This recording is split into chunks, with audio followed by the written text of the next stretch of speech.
merci d'être tous présents ce matin. Donc la FFP, très heureuse d'accueillir Pascal Intel, associé agence HYL depuis 1997, qui œuvre à la transition urbaine, on va dire. Et donc Pascal est aussi très engagée puisqu'elle est présidente de la PCE cette année et aussi paysagiste conseil au ministère de la Culture, où elle diffuse la culture du paysage. Et nous sommes, donc c'est notre dernière conférence de l'année 2018 et nous sommes très heureux d'être avec toi. Et finalement, tu t'insères dans une programmation aussi entre le Grand Prix du paysage et le Grand Prix de l'urbanisme. Et donc c'est un tout, c'est une belle fin d'année pour la profession. Et puis l'intitulé de cette conférence est tout à fait raccord aussi avec l'exposition du pavillon de l'Arsenal Capitale agricole. Et puis annonce aussi pour l'année prochaine la Biennale à Versailles sur ces questions-là. Merci à toi.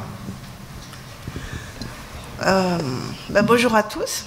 Merci d'être là. J'ai intitulé cette présentation Projet de campagne,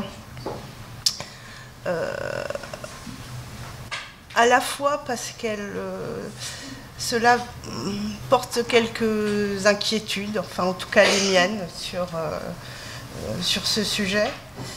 Et puis je pense que c'est aussi une posture qui est importante pour notre agence, et que je déclinerai dans 3 projets à la suite. 2 projets récents et un projet plus ancien, puisqu'il a une quinzaine d'années. En fait, une inquiétude sur la question de la primauté de la nature actuellement dans l'ensemble des débats, qui fait qu'elle a complètement envahi un peu tous nos champs lexicaux, et que finalement on parle quasiment plus de campagne dans les différentes approches. Et cette question de la nature, elle se traduit aussi dans des règlements, des lobbies importants, des business aussi économiques, puisque aujourd'hui la compensation liée aux différentes reconstitutions de milieux fait l'objet d'investissements importants, fait l'objet de montage d'entreprises. Et dans ces démarches qui sont souvent très comptables, très fractionnées, on peut se poser des questions vers où sommes-nous en train d'aller. On a pu voir, récemment, je travaille sur un projet avec Luc Weissman, qui est un grand projet urbain sur Bordeaux, autour de l'aéroport. Donc il s'agit d'aménager, d'établir un plan guide sur 2500 hectares, ce qui n'est pas extrêmement facile. Mais les sujets abordés nous montrent qu'on est quand même capable d'abattre une forêt pour pouvoir remettre des papillons. Donc, à la fin, on se pose la question de savoir qu'est-ce qu'on a décrit dans ces approches de livres et finalement de quoi on parle. C'est-à-dire, on semble avoir perdu un peu pied par rapport à la réalité des paysages que recouvre cette dissection de la vie de la flore et de la faune sur l'ensemble des sujets. Voilà, d'où ce souhait ou cette envie de reparler de la campagne et de l'affirmer comme aussi une autre façon de fabriquer des milieux. Le deuxième sujet, c'est un peu la question de la limite des villes ou de la limite de la campagne. C'est-à-dire qu'on parle aussi beaucoup de périphérie. La périphérie, elle est par rapport au centre urbain. Mais finalement, on est aussi dans ces situations où on s'adosse, la périphérie s'adosse à la campagne. Donc la question des franges et de la constitution de villes différentes qui s'inscrivent dans ce côtoiement nous semble un sujet important qu'amorce d'ailleurs dans les réflexions de nombreux projets depuis quelques années. Donc pour illustrer ce propos, et notamment pour remettre un peu l'homme, comme dans la campagne, un peu acteur de la fabrication des milieux, je vous propose de vous présenter 3 projets. Donc le premier, je l'ai appelé Campagne d'Île-de-France. Il s'agit du parc du Bois-Badeau à Brétigny-sur-Orge, qui s'inscrit dans une opération d'urbanisme importante dont Germe et Jam sont les mandataires. Et je voudrais insister au travers de ces différents projets sur aussi l'importance de l'amont et de l'aval, c'est-à-dire que le fait de s'impliquer en tant que paysagiste dans les projets urbains et dans les démarches amont est absolument essentiel aux cadres qui seront définis ultérieurement pour pouvoir faire des projets. Donc là, les projets que je vous présente sont des projets de parc, 3 projets de parc, mais ils n'auraient pas pu exister dans cette configuration s'il n'y avait pas eu en amont des études qui ont orienté très fortement avec des objectifs plutôt intéressants et partagés, en tout cas par nous, la réflexion. Donc l'investissement des paysagistes dans les études amont nous semble, enfin je voudrais insister auprès de tous, notamment auprès des jeunes, ça me semble absolument essentiel. Donc dans ce projet de parc du Bois-Badeau, on est sur la vallée de l'Orge et on se trouve en fait aux confins de la ville, mais en même temps en prise sur la gare, et avec une grande continuité avec les espaces agricoles. Donc l'idée du projet, c'était tout simplement de s'organiser en 3 grands champs. Donc c'était comment faire rentrer finalement cette plaine agricole dans l'espace urbain et en organiser le croisement. Donc ces 3 grands champs, donc, qui s'inscrivent sur la trace des chemins ruraux, qui établissent des liens entre les 2 parties des quartiers qui vont se développer de chaque côté, bien sûr, s'inscrivent dans l'ensemble du projet dessiné par Germe et Jam, c'est-à-dire que cette grande langue qui vient chercher, qui s'encastre à l'intérieur du quartier, comme je vous le disais, cette posture amont est essentielle à la façon dont on va pouvoir ensuite travailler l'objet ou la pièce qui a été définie. Donc on a travaillé sur ce parc, donc que vous voyez là en extrait, sur plusieurs objets, de manière à pouvoir fabriquer une série de milieux. On s'est inspiré très simplement un peu des idées de campagne à l'entour, c'est-à-dire à la fois les petites collines et puis les vallées, avec un levier intéressant qui nous était proposé, celui de réinscrire dans ce terrain un gros volume de déblais issus des constructions. Donc un potentiel de remodelage du site très intéressant. Ce que vous voyez ici, ces 3 petits schémas, illustrent en fait les endroits où on a choisi de laisser le sol en place parce qu'il était relativement riche et intéressant. Ces espaces étaient exploités de manière agricole.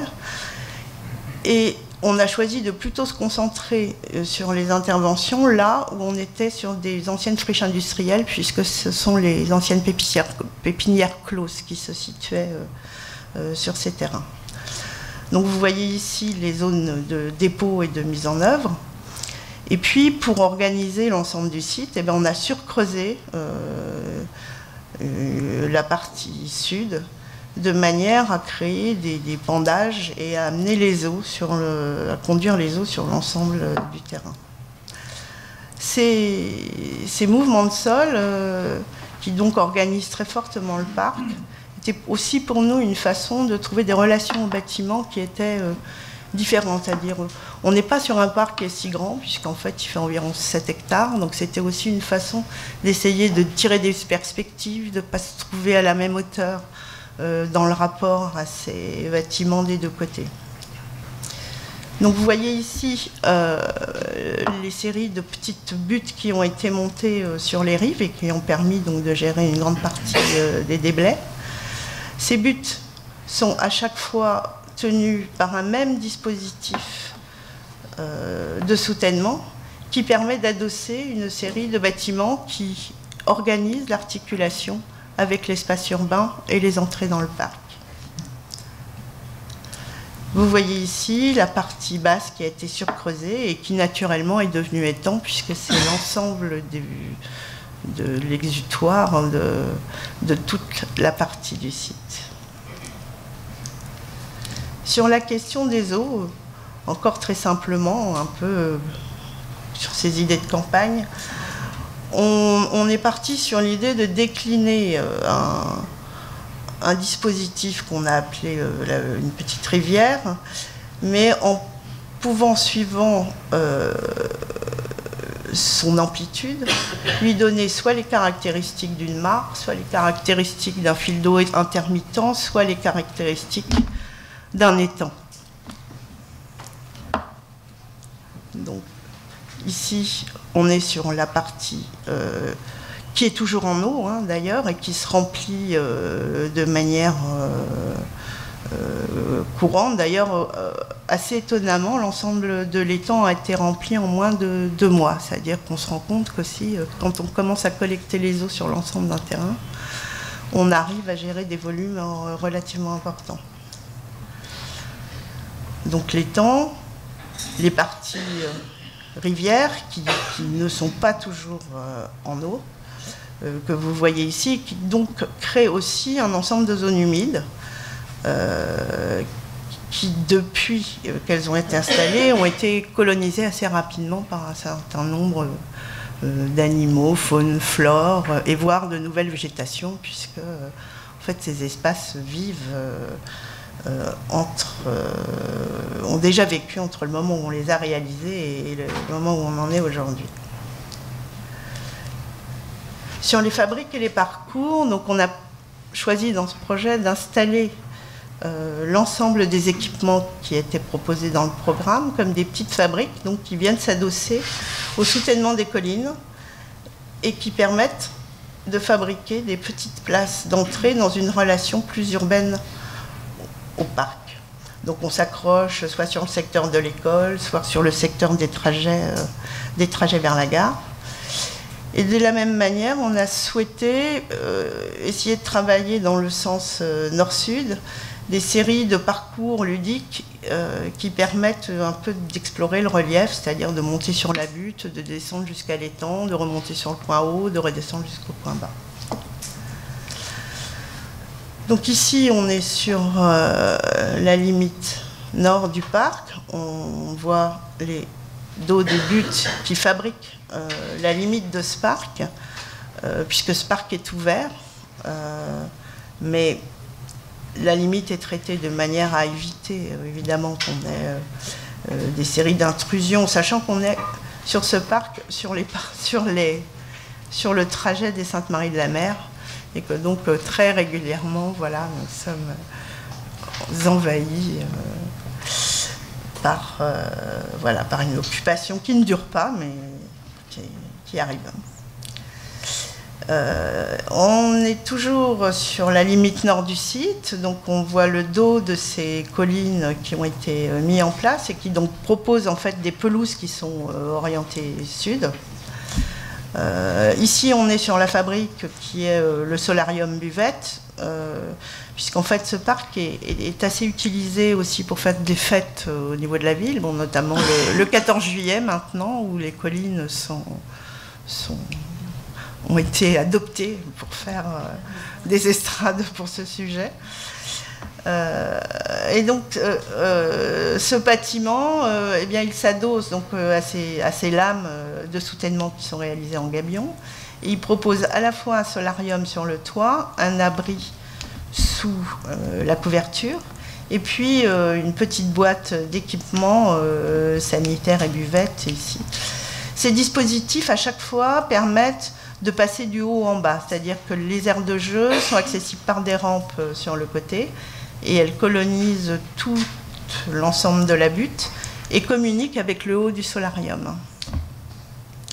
Donc c'était une façon à chaque fois de pouvoir aller de haut en bas, de pouvoir avoir des panoramas, de pouvoir s'installer pour regarder la campagne, puisque cette campagne, elle est vraiment à portée de main et dans une continuité complète. Donc on a souhaité essayer d'aménager ces lieux vraiment dans un vocabulaire qui se glisse en fait quasiment dans la continuité des espaces voisins, de manière à ce qu'on ne mesure pas ou à peine la différence avec ces prairies et ces cultures voisines. Ici, vous voyez la maison du parc, donc, qui était un autre programme du projet, qui de la même manière va s'adosser à son gabion, et vous voyez là la petite colline qui l'accompagne sur la rive. Et puis le dernier petit équipement, ce sont les cabanes de jardin, qui, elles, s'ouvrent sur des parties qui sont des jardins partagés, qui ont été proposés en gestion un peu communautaire, par cage d'escalier pour les nouveaux arrivants. Puisque cette opération est une opération neuve qui a démarré il y a une dizaine d'années. Sur les parcours, donc on a essayé de réfléchir à des objets en fait qui proposaient des jeux, mais plutôt dans une série un peu active de traversées en fait, de l'espace du parc. Et toujours dans une relation un peu nord-sud pour aller du point haut jusqu'au point bas. Donc on a la série des petits ponts rouges.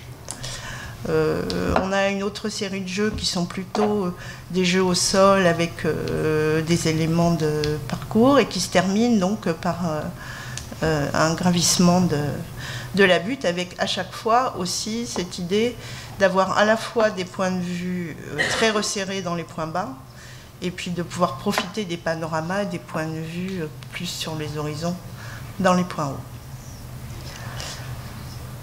Voilà, donc là on retrouve les éléments dont je vous ai parlé, à savoir les buts. On est au niveau du début du bassin et l'ensemble des horizons finalement qui bougent, enfin qui sont variables avec les bâtiments autour. Le deuxième projet dont je vais vous parler, c'est Campagne de Bretagne. Je l'ai appelé Campagne de Bretagne. Et je suis contente que Jacqueline soit là, parce que justement, je voulais aussi insister sur cette filiation, enfin, ou je dirais ce passage de relais entre des études amont et des études aval. Donc tu me corrigeras si je dis des bêtises. Mais quand on a répondu sur ce concours, donc ce parc, il a une quinzaine d'années aujourd'hui, et donc je pense que la démarche urbaine, elle en a peut-être bien une vingtaine aujourd'hui. Et donc c'est Jacqueline Hosty et Loïc Josse qui étaient aux manettes dans l'équipe de maîtrise d'œuvre urbaine sur ce quartier. Sur cette photo aérienne, que je trouve très intéressante, ce qu'on voit particulièrement bien, c'est l'efficacité d'un dispositif très simple qu'ils ont proposé, qui est celui du respect des chemins creux. Et rien que cette posture, en fait, change tout.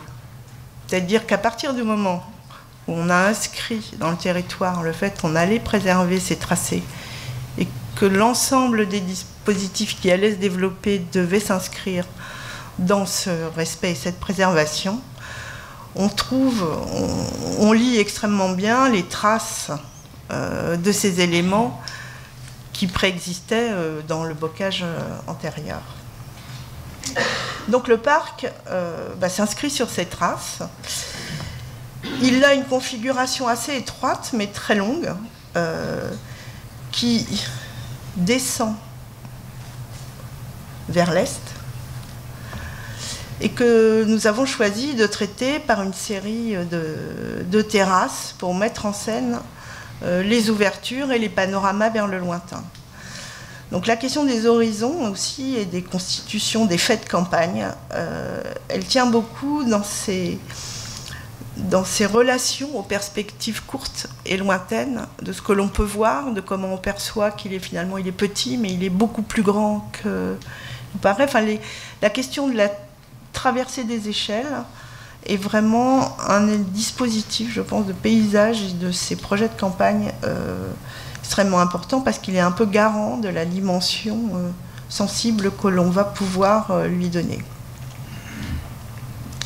Donc sur ce projet de parc, donc on reconnaît les tracés des chemins creux sur lesquels on s'est appuyé.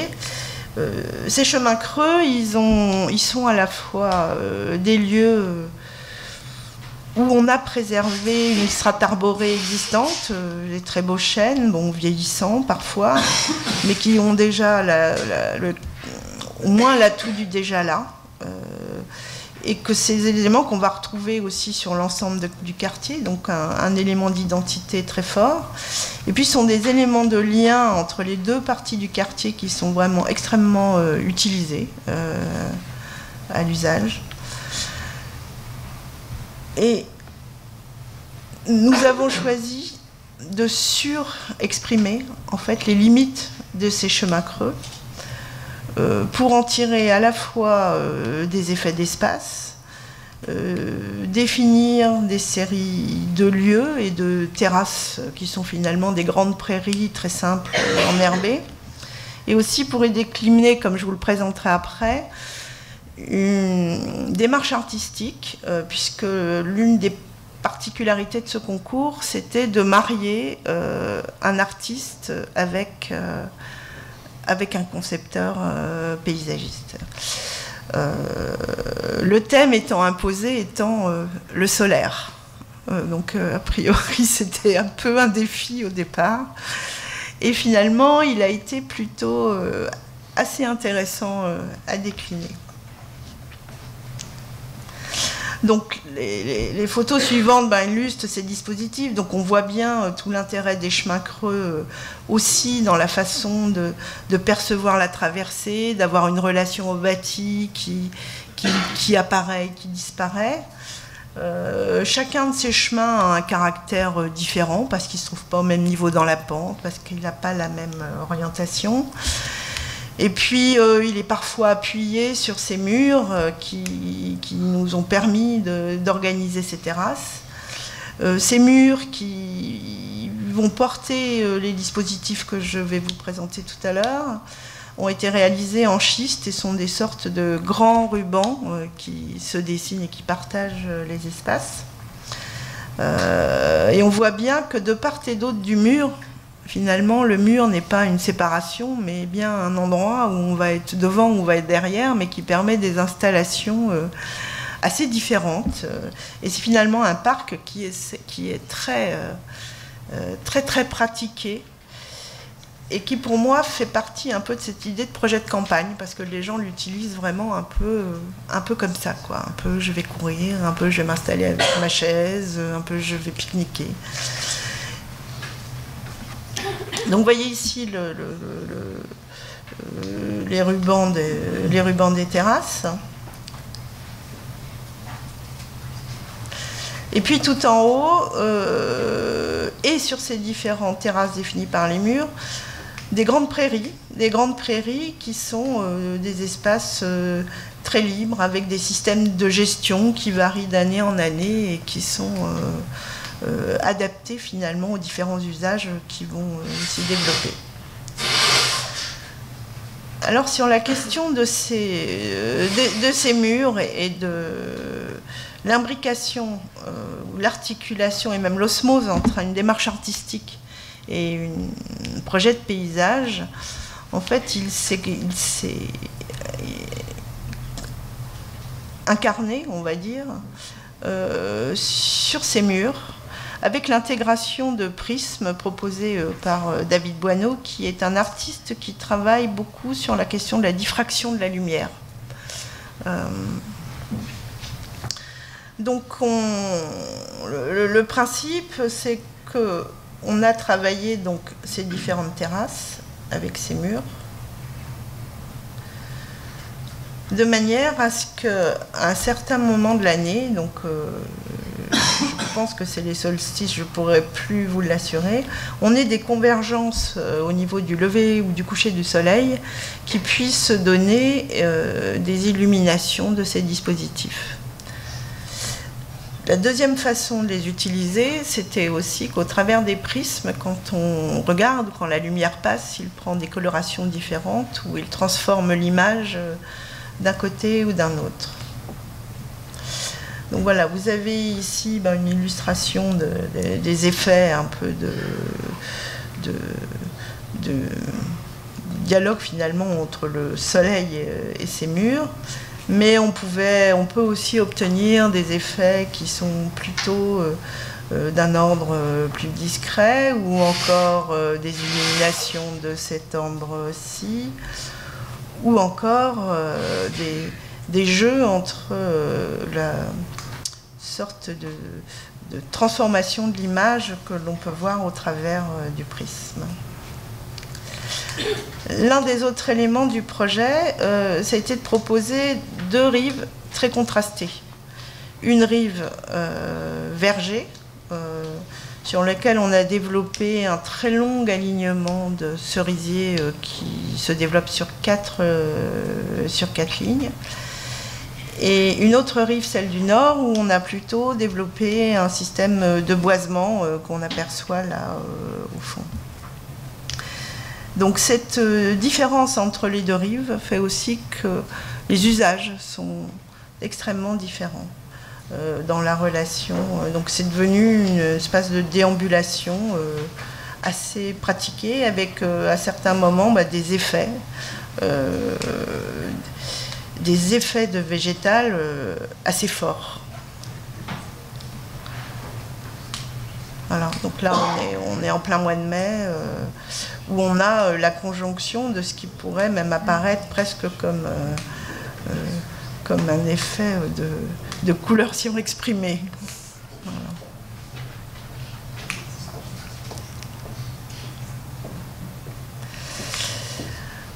Encore une campagne d'Île-de-France, donc ça c'est le troisième projet que je voulais vous présenter.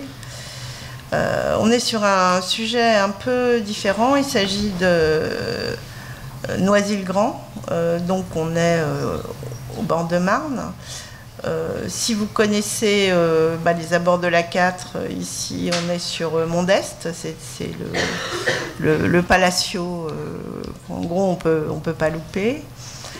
Et donc le quartier sur lequel on a travaillé avec Christian de Villers s'appelle Maille-Horizon Nord et se développe sur une grande partie du coteau, entre Plateau, donc l'accroche à Mondest, jusqu'au piémont du coteau. Une deuxième opération est en train de se développer et sur laquelle on travaille également, qui s'appelle Les Baheurs et qui, elle, prolonge ce grand axe vers la Marne au travers d'un nouveau quartier. Donc c'est finalement une grande... j'aime pas tellement le terme de coulée verte, mais je veux dire, c'est plutôt un système de parc qui va se développer et qui va réinscrire un peu des bouts de campagne à l'intérieur d'un tissu très urbanisé. Alors la caractéristique de ce terrain, c'est qu'il présente un très fort dénivelé, 36 mètres de dénivelé entre le haut du plateau et le pied du coteau. Et donc on a souhaité travailler de manière à tirer parti en fait de ces situations de topographie qui proposent des vues absolument étonnantes aussi sur l'ensemble de l'Est parisien, et de s'appuyer sur un peu des grands ensembles qui sont ce qu'on a appelé le grand balcon, qui se décline en une promenade haute et une promenade basse. La place en balcon, qui prolonge et qui fait partie du parc. Et puis un parc qui se développe sur l'ensemble du coteau, autour de plusieurs dispositifs qui vont permettre de gravir la pente ou de s'installer dans la pente. Donc, vous avez ici une illustration, enfin, qui était tout au début des études, hein, qui permet de sentir l'idée d'un balcon qui va marquer l'arrêt du plateau, et puis de la pente qui descend jusqu'au piémont. Donc pour réaliser ce travail, en fait, le site avait des orientations déjà très fortes qu'on s'est attaché à conforter en réalisant des séries de déblais et des séries de remblais, de manière à poser vraiment des lignes de niveau qui soient parfaitement calées dans les pentes et à renforcer ce sentiment de bord du plateau et de balcon. C'est donc on en a profité pour creuser un peu les effets déjà préexistants. Un peu comme, je dirais que c'est l'un des bels exemples de ce travail que je trouve toujours extraordinaire, c'est bien la terrasse de Saint-Germain-en-Laye, par exemple, où il y a juste eu un travail d'adaptation, de renfort, de recreusement par rapport à l'existant, de manière à constituer une terrasse dont le profil est absolument magnifique. Donc ce que je voulais dire par là, c'était juste que il me semble que dans nos métiers, c'est vraiment important de ne pas avoir peur de terrasser, de reprendre des modelés, de corriger un peu les choses. Enfin, il ne s'agit pas de changer ou de transformer complètement le site, mais souvent ils ont besoin d'un petit coup de pouce pour y arriver, et que faire des terrassements, je pense que ça fait partie des bases de nos savoir-faire. Le travail sur la topographie donc, du site, c'est aussi forcément un travail sur l'eau. Un travail sur l'eau qui permet de guider la collecte des eaux, de pouvoir la dimensionner, de pouvoir choisir là où elle va passer, là où elle ne va pas passer, et de savoir là où on va réussir à la faire se concentrer. Donc, pouvoir travailler sur un quartier et non pas sur des petits bouts de projet, ça présente cette opportunité de pouvoir concilier des dispositifs un peu plus amples pour organiser correctement les choses entre les pentes, les lignes de niveau, les lignes d'eau, les surverses, et d'en tirer parti pour fabriquer finalement les milieux que l'on va choisir de développer.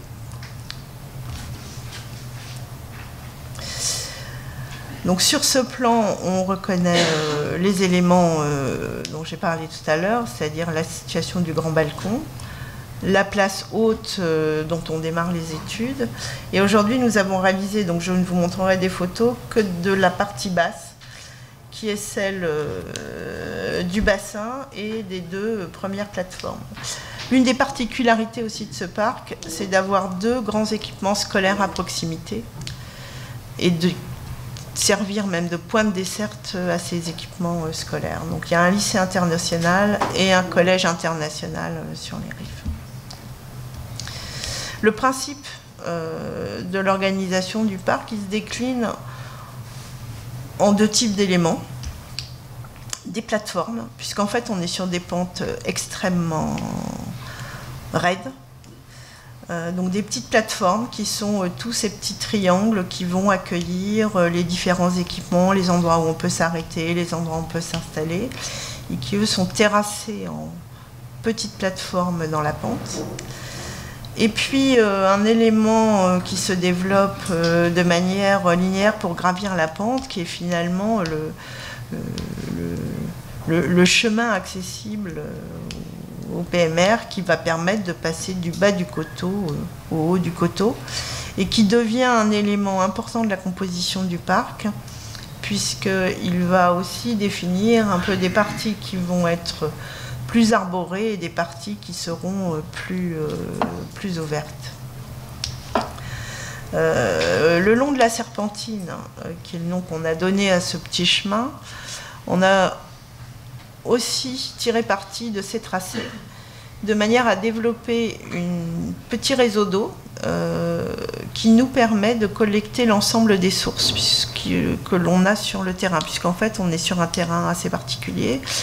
bourrés d'argile, avec des résurgences un peu partout, des problèmes de phénomènes d'eau. Donc finalement, ce parcours un peu zigzagant du chemin nous permet d'aller collecter des systèmes de drainage du terrain et de récupérer toutes les sources que l'on peut avoir sur son trajet.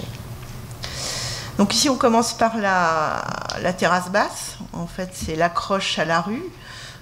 La prochaine opération sur laquelle on va travailler se situe de l'autre côté et prolongera ce jardin encore plus loin vers la Marne. Ici, nous sommes sur le bassin bas, qui est le point de collecte de l'ensemble des eaux du quartier, qui assure à la fois la temporisation, mais reste en eau la plus grande partie du temps. Ici, c'est le collège international, donc qui se situe juste en rive de cette partie basse. Donc vous voyez là le collège et puis le lycée qui se trouve plus haut. Donc c'est donc un lieu qui est beaucoup fréquenté par un grand nombre de scolaires. La partie du bassin, du parc. La première terrasse, qui est plutôt une terrasse enherbée.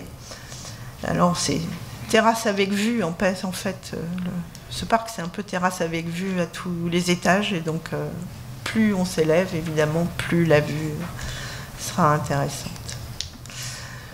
Les cheminements, la rive du parc. Alors, l'une des grandes questions, les grands débats d'ailleurs que l'on a eu sur ce parc, c'était la question de son emprise. On a longtemps milité pour qu'il soit plus grand. En fait, il lui manque clairement 20 ou 30 mètres d'épaisseur. Et là, on rejoint un peu la question de mes inquiétudes en introduction. C'est-à-dire qu'on est de plus en plus réduit en emprise de par des questions économiques. Il faut construire, il faut que ce soit équilibré. Voilà, donc de toute façon, déjà dès le départ, toutes les surfaces sont trop importantes à entretenir, trop lourdes. Et finalement, moi, l'une des questions que je me pose, c'est est-ce que, à force de financer des ghettos réserves de nature, est-ce qu'on ne ferait pas mieux aussi de financer des lieux où on est aussi producteur de nature, de manière à ne pas toujours se trouver dans des équations tant sur la gestion que sur l'investissement qui deviennent de plus en plus réduites. Voilà, donc ce parc, il a perdu 30 mètres de large, hein, donc ça fait quand même quelques hectares sur le linéaire, dans les discussions liées à l'équilibre d'un budget d'une opération. Qui est, je pense, une vraie question aujourd'hui, quoi, sur quel est le bon équilibre, la bonne densité, comment on finance, et pourquoi on financerait certaines choses et on n'en financerait pas d'autres.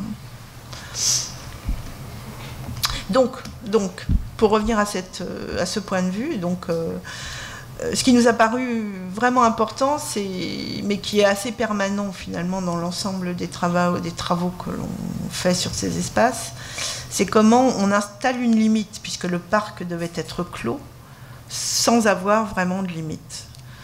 Donc la limite ici, c'est ce mur, avec la question d'une noue qui nous sert aussi de grosse collecte et de distribution du quartier. C'était une façon de pouvoir garder la vue ouverte sur le parc et de lui rendre un peu cette dimension qu'il avait perdue en l'espace des différentes étapes d'études. Donc là, nous sommes sur la serpentine qui gravit progressivement le terrain, donc on la suit et on monte, voilà, là, on monte jusqu'en haut. Il y a une série de parallèles aux lignes de niveau qui sont donc des points d'accès et de lien entre les deux parties du quartier qui, elles, s'installent vraiment à l'horizontale en traversée, dont par exemple cette plateforme médiane qui est l'entrée du collège. Voilà. Et je terminerai par juste l'occasion d'une opération qu'on devrait pouvoir enfin commencer cette année. Donc, comme je suis assez contente de pouvoir enfin la commencer après plusieurs années d'attente. Il s'agit d'un... Alors, c'est la campagne du Vaudet. En fait, c'est en Suisse. On est sur... dans une ville qui s'appelle Yverdon-les-Bains, qui se trouve au bout du lac, en fait, qui est le cul du lac, on va dire, et qui a une histoire un peu particulière et assez intéressante. Donc le sujet de la consultation à laquelle on avait répondu, sachant qu'il fonctionne de manière assez différente à nous, c'est des mandats d'études parallèles, donc on est dans des développements et des itérations sur les différentes étapes d'études particulières. Et donc sur Yverdon, la question c'était la place d'Armes, la transformation de la place d'Armes. Donc cette place d'Armes, elle a une longue histoire. C'est une très grande place qui fait presque 4 hectares, qui se trouve aujourd'hui au pied de la gare, en fait entre la gare et les fortifications, les anciennes fortifications de cette ville moyenne. Et elle a été, au 19e, l'objet d'une grande composition classique de place d'Armes. Elle est devenue promenade entre casinos. Donc vous voyez l'importance à chaque fois des montagnes de chaque côté, quoi, de ces perspectives. Et l'enseignement, et un bâtiment d'enseignement, c'est un collège. Voilà. Donc au 19e, cette ancienne place d'Armes qui était au pied des remparts a donc été intégrée à cette composition très paysagère. C'est promenade en fait, promenade entre les deux montagnes, promenade entre ces deux bâtiments.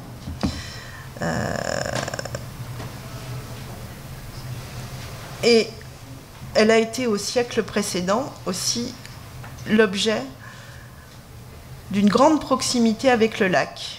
Vous voyez ici, vous avez Yverdon, je ne sais pas si vous arrivez à voir, on a Yverdon sur le lac, donc là on a les fortifications de la ville qui sont vraiment les pieds dans le lac. La place d'Armes qui se développait à l'extérieur du rempart, adossée au lac. Et puis l'abaissement du lac et l'urbanisation progressive de ces terres récupérées sur le lac qui est descendu.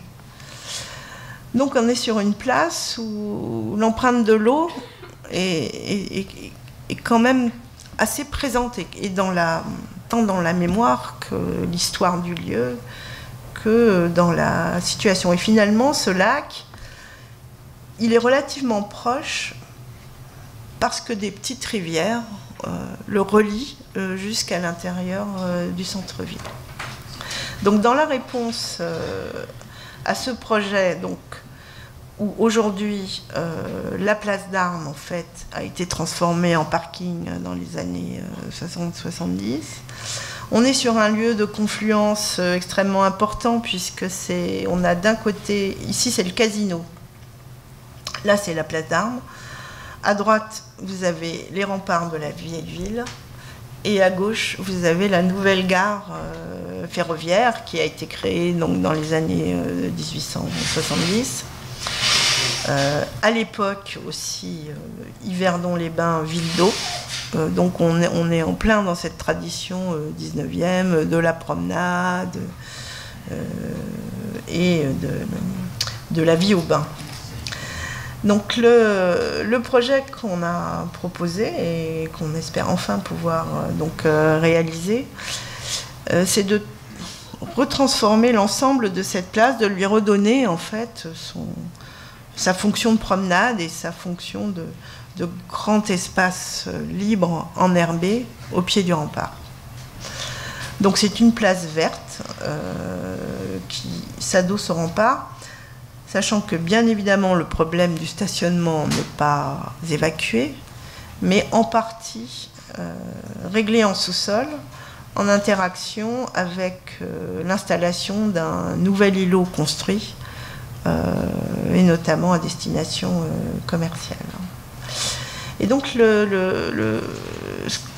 ce qu'on a cherché aussi à faire dans ce projet, c'est à essayer de retrouver ce lien au fond de scène qui n'était plus perceptible, à réinscrire l'eau dans la place comme un élément d'évocation du lac, mais aussi comme un élément de miroir qui permet de retrouver cette relation aussi au grand paysage. De dégager le pied du rempart, de manière à y conserver le marché qui s'y déroule et qui est un marché qui fonctionne très bien.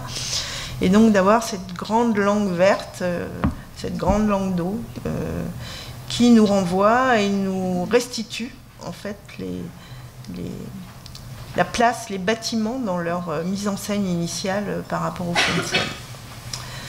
Voilà, là on est dans une vue différente où on voit le collège. Donc on voit que toujours les fonds de scène sont extrêmement présents. Et puis ici c'était des petites vues extraits du concours qui illustraient les différentes possibilités d'occupation de ce lieu, et notamment de cette grande langue d'eau qui est un bassin, en fait, une succession de bassins avec différentes fonctions sur le linéaire. Voilà, j'en ai fini.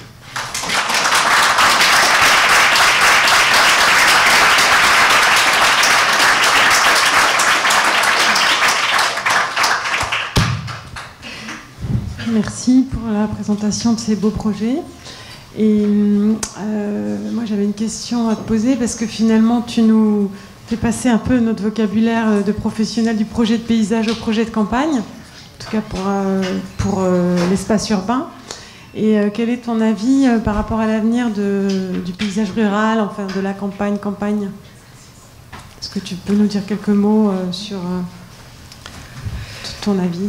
Est-ce que tu peux préciser la question? Parce qu'elle est extrêmement vague, je veux dire. Qu'est-ce que je pense du paysage rural? Alors, le paysage rural, je pense qu'il a un vrai problème. Voilà, c'est ça, la question. En fait, très curieusement, et là j'en reviens à la question du début, je trouve vraiment étonnant la façon dont on a glissé d'un vocabulaire campagne à un vocabulaire nature. Et je pense que c'est pas non plus anodin. Sur la question de on se bouche les yeux, sur la question de nature et agriculture.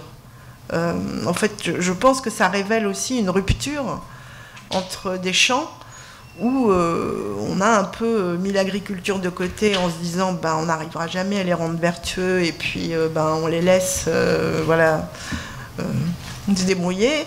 Et puis on va ramener de l'agriculture vertueuse, urbaine, à côté de nos champs. Moi, je pense que c'est un grand... Ils sont très seuls, en fait.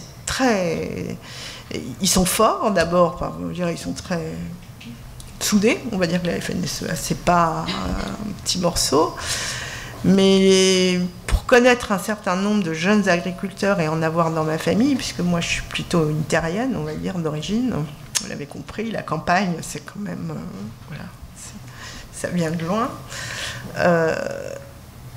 C'est très très difficile, en fait, pour vivre. Donc la question de comment on fait pour faire vivre le territoire rural, ça re-questionne un peu tous ces éléments de...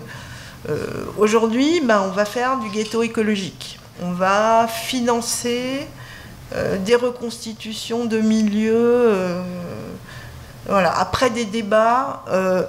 d'experts sur est-ce que c'est une zone humide? Alors si c'est une zone humide, il faut qu'on ait un critère pédologique, un critère faune, un critère flore.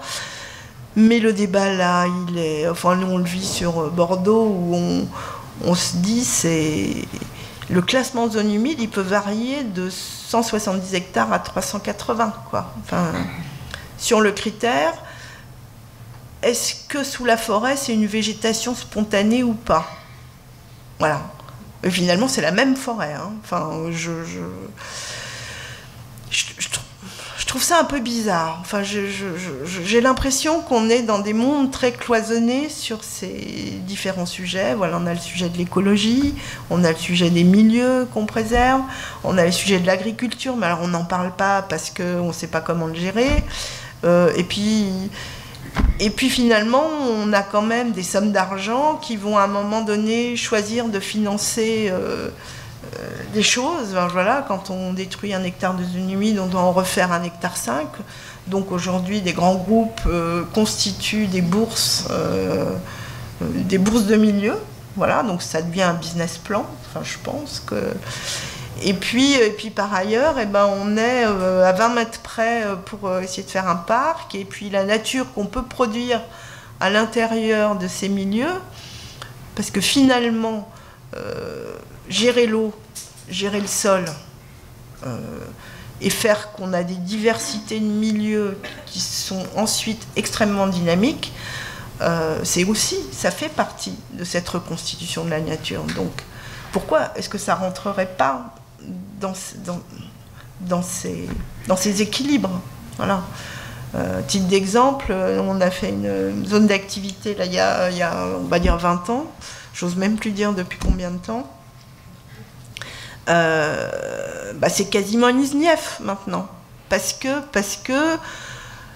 qu'on a réussi à faire des lagunes qui font 300 mètres de long, parce qu'à l'époque, on ne nous disait pas « Ah bah c'est 10 mètres de trop, 20 mètres de trop ». Voilà, je pense qu'il y a encore 20 ans ou 10 ans, on faisait des choses qu'on ne ferait même plus aujourd'hui, quoi. C'est-à-dire que je pense qu'on est en recul par rapport à la liberté et même à la générosité qu'il pouvait y avoir sur les espaces à cette époque. Et ben voilà, on a fait des lagunes surdimensionnées, et ben maintenant on a les libellules qu'on a nulle part ailleurs. Donc maintenant on est protégé. Donc je pense que la question à un moment elle peut s'inverser dans est-ce que je produis pas aussi des milieux qui à un moment donné peuvent avoir une valeur et que cette valeur, eh bien quelque part la société elle la finance aussi ou elle doit trouver les moyens de la financer. Pas que dans un système totalement étanche entre ce qui serait de la nature plus et puis de la nature ordinaire. Alors là, je m'éloigne un peu de votre question sur le rural, mais la question du rural, à un moment, il faudra bien l'aborder. C'est-à-dire que pour l'instant, elle est tellement compliquée que personne ne veut y mettre les pieds. Sauf qu'elle est compliquée pour les agriculteurs aussi. Donc, bon, il y a peut-être des pistes sur... en fait, l'Europe a aussi... réfléchit sur des subventions qui ne vont pas forcément que à la production, qui peuvent aussi aller à la gestion du paysage. Donc l'intérêt environnemental de maintenir un paysage dans la structuration d'un territoire. Donc, je n'ai pas les idées extrêmement claires sur le sujet, mais je pense qu'on déraille un peu en additionnant des sortes de démarches totalement étanches entre lesquelles on ne parle pas. Et je pense que tous ces projets qui commencent à regarder la campagne, en fait, à un peu essayer de le prendre pas comme on s'adosse, mais plutôt on s'appuie dessus, on en réutilise des éléments qui étaient intéressants, on les pérennise, et on commence à essayer de dialoguer avec ce qui finalement et pas la fin, mais le début d'autre chose. Voilà. Ça, c'est un peu mon sentiment. Justement, une petite question, je pense que je n'ai pas besoin de micro. Par rapport à ce que vous expliquiez là, il y a quelques minutes, est-ce que... moi, j'ai l'impression quand même que le monde aujourd'hui, le monde agricole et de l'agriculture, n'est plus en parfaite résonance avec les notions de campagne et surtout de monde paysan. Donc, je me demande en fait si aujourd'hui, en termes de photographie des milieux, la capacité qu'on pourra avoir, nous, concepteurs de jardin, à récupérer ce qui provient du milieu de l'agriculture, alors qu'en fait, la bonne direction, c'est peut-être plus la campagne et non le paysan. C'est des notions qui, je trouve, se concernent toutes, mais comme vous le disiez, elles ont tendance à être très compartimentées. Ouais. Voilà. moi je vois aujourd'hui, en fait, quelle est l'image qu'on peut avoir d'un agriculteur aujourd'hui? Est-ce que c'est pas quelqu'un dans ses machines, voire dans ses armadas de machines, sur de l'open field, avec des espaces extrêmement nus et ouverts plein ciel? Voilà, donc on quitte en fait les notions de blocage que vous nous avez racontées, on quitte en fait ces typicités qui sont vraiment des milieux caractéristiques, je trouve plus d'un monde paysager, paysan et rural que agriculture. Alors qu'à l'époque, c'était certainement des notions qui sont complémentaires. Je suis assez d'accord, hein. Enfin, mais voilà, la question de l'agriculture, justement, vers quelle agriculture va-t-on, et est-ce qu'on abandonne complètement ce monde paysan, ou comment est-ce qu'on peut le réintégrer? On dit bon sens paysan, enfin c'est un peu ça, quoi, d'essayer dans le projet. Finalement, on est acteur, quand on est aussi paysagiste, de ces éléments qui sont la terre, l'eau, de manière à pouvoir produire des choses. Donc on est acteur du milieu. Et ce qui a toujours été le monde paysan, au service de sa production à lui. Mais c'est vrai que l'agriculture, on est un peu en rupture. J'ai pas de solution, enfin je fais juste le constat, et j'ai l'impression qu'il est d'autant plus fort aujourd'hui. Et je vais vous donner un exemple pour montrer dans quelle schizophrénie on est quand même. On travaille sur un quartier qui est bon, c'est du côté de Louvre-Puiseux, au-delà de la plateforme, pas très loin de la plateforme aéroportuaire. Et là, il s'agit d'une extension de quartier. Donc là, on colonise un peu de terre agricole. On est sur les plaines des plateaux riches, où on est vraiment là sur de l'intensif, avec bien ce qu'il faut comme pesticides, enfin voilà, tout ce qu'on veut. On est dans l'hyper-productif. Et alors, sur ce quartier, on lance une étude environnementale. Voilà. Alors, l'étude environnementale, elle se cantonne à la limite. C'est-à-dire, elle va nous parler des hérissons, des lézards, mais pas à un moment donné, la question de juste à la limite. Et c'est quoi la pollution avec le épandage des engrais par rapport aux habitants n'est abordée. Hein. Donc, on est vraiment sur une espèce de canevas qui est... Et puis même, quand on commence à en parler... ça plaît pas du tout, quoi. Enfin, c'est très très mal reçu. Mais donc, je veux dire, à quel moment on va pouvoir commencer à en parler, quoi? C'est-à-dire à quel moment on va arrêter de se mettre la tête dans le guidon sur je fais passer les hérissons et les lézards, et puis je vais quand même regarder de l'autre côté un peu ce qui se passe et comment je pourrais peut-être, au moins dans un périmètre autour de ville, réfléchir à comment je gère un peu une autre façon de travailler. Enfin, de toute façon, ça passera forcément par des aides. En fait, ça ne va pas se faire tout seul comme ça. Donc, je pense que c'est vrais choix. C'est un peu des choix d'investissement et des choix de société. Mais aujourd'hui, je constate juste, et à une série d'expériences qu'on peut mettre les unes à côté des autres, que les choses, elles avancent, mais un peu sans se regarder, quoi. C'est-à-dire qu'on est top plus environnemental, mais juste la porte d'à côté, on n'a pas regardé, et puis l'incidence de ce qu'il y a juste à côté sur ce qu'on est en train de faire, c'est pas le sujet. Enfin, voilà. Donc j'ai pas la réponse. Je dis juste que je trouve que les choses les choses s'amplifient, le phénomène s'amplifie, parce qu'on est dans du normatif de plus en plus exigeant et qui est de plus en plus en rupture avec une espèce de réalité. Voilà. Donc ça m'inquiète un peu, beaucoup. Bonjour. Alors, merci beaucoup pour la présentation de vos projets qui sont d'une extrême qualité. Merci beaucoup.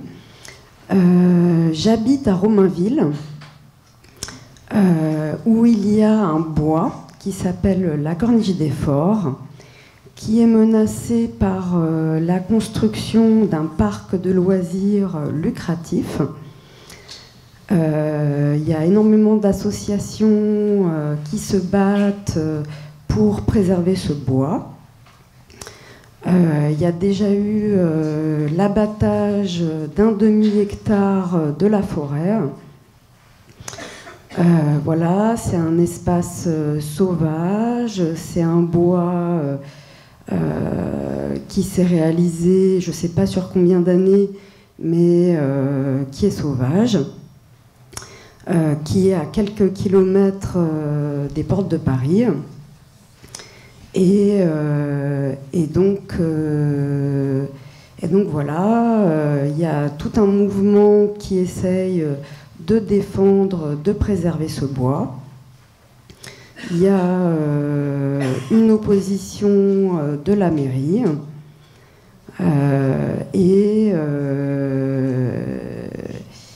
et voilà, il y a un espèce de bras de fer entre la mairie, les associations. En ce moment, il y a une espèce de petite ZAD qui s'est créée pour défendre le bois. Et voilà.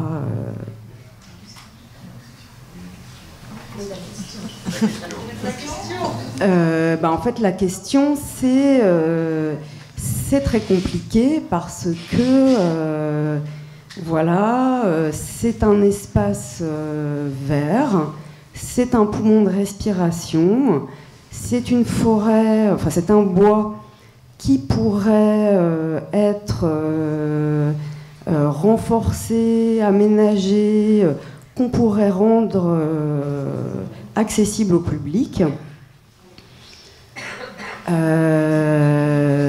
La mairie a des moyens pour... voilà, c'est construit sur des carrières. Donc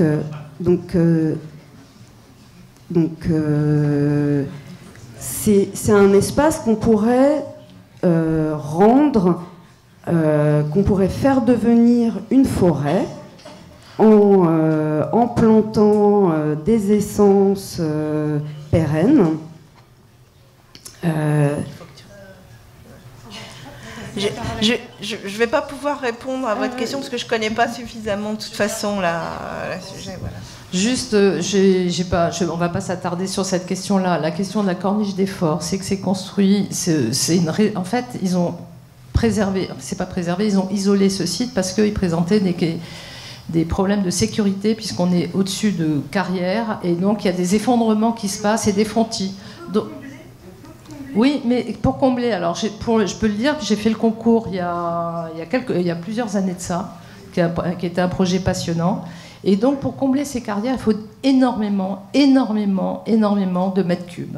Donc tout le projet, c'est la question de remplir des trous par des mètres cubes, et ça veut dire des camions et des camions et des camions, et on défriche pour remplir ces trous. C'est pas si, il y a une énorme question technique. Et du coup, d'ouvrir ce bois, il y a eu un projet qui a été, d'ailleurs, Terre et moi, on a été écartés pour des raisons de rupture d'anonymat, mais c'est ILEX qui a gagné le concours, mais c'est resté un projet technique avant tout, et après, je ne sais pas où il en est, donc, mais il y a vraiment une question de sécurité de ce site-là. Et si ça a été une réserve naturelle, ce bois, il a 50 ans, puisqu'il a été fermé pendant 50 ans au public. Merci. Est-ce qu'il y a d'autres questions, remarques? Des questions à poser? Oui.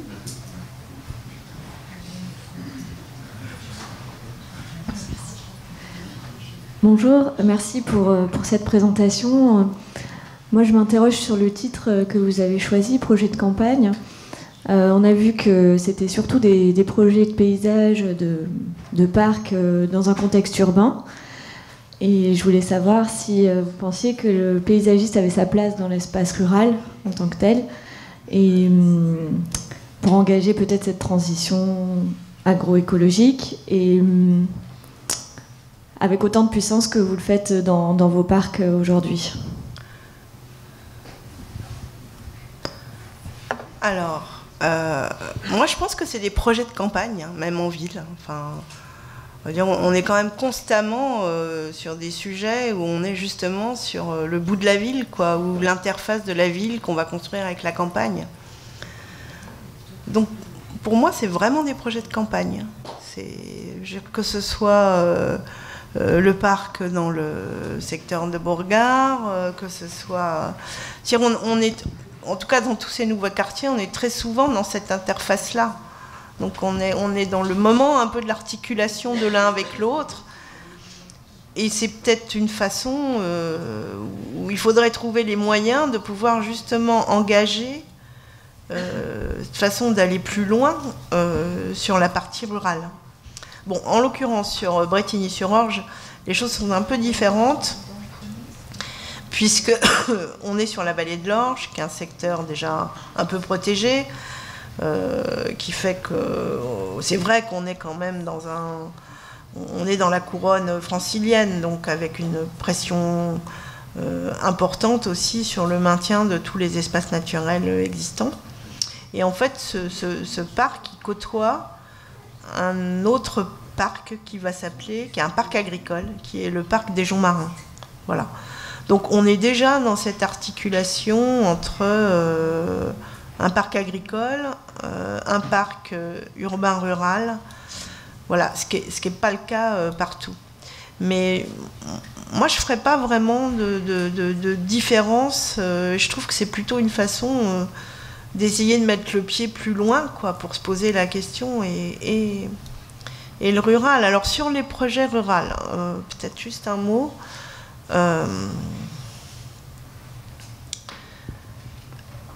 Il n'y a pas énormément de projets vraiment ruraux. En fait, la question, il me semble, enfin, je ne sais pas, vous êtes tous praticiens, je ne sais pas si vous intervenez vraiment sur l'espace rural, peut-être dans le cadre des plans de paysage, mais en fait, on voit bien que les préoccupations après sont plus sur les bourgs. En fait, elles sont plus dans l'espace urbain et moins dans l'espace rural. Après, c'est vrai que sur l'espace rural, les stratégies définies dans les plans d'urbanisme sont vraiment importantes. Donc peut-être que le lieu d'orientation forte des espaces ruraux, il est peut-être d'abord dans les documents de planification un peu généraux, notamment sur les questions de maintien. C'est vrai que les chemins ruraux, ça coûte cher à entretenir, donc il y a des tendances à un peu à les faire disparaître. Donc est-ce qu'il n'y a pas des sujets comme ça qui sont vraiment de l'ordre de la planification, qui sont du maintien, de la préservation du bien commun, des choix à faire, mais qui à un moment donné questionnent aussi la façon et quels moyens on a pour entretenir voilà, ces différents espaces, ou quels nouveaux modes de fonctionnement on peut trouver, puisqu'on pourrait aussi impliquer les agriculteurs dans une gestion de ce bien commun plus solidaire. Enfin, pourquoi les villes ne participent pas à un financement de la campagne? Voilà. L'idéal, ce serait que tu sois paysagiste conseil du ministère de la Culture, mais aussi du ministère de l'Agriculture. On y travaille. mais ce sera probablement pas... Qui est-ce qui est en poste, là? C'est Caroline Bigot, non? C'est un test. Un test. Un début de pied. Ouais. Bon, très bien. Merci à tous. Merci beaucoup. Et puis, prochain rendez-vous, donc la FFP, en décembre, on n'aura pas d'expérience, mais on a une AG le 19 décembre. Donc, vous serez tous invités. L'invitation arrive ce lundi. Merci.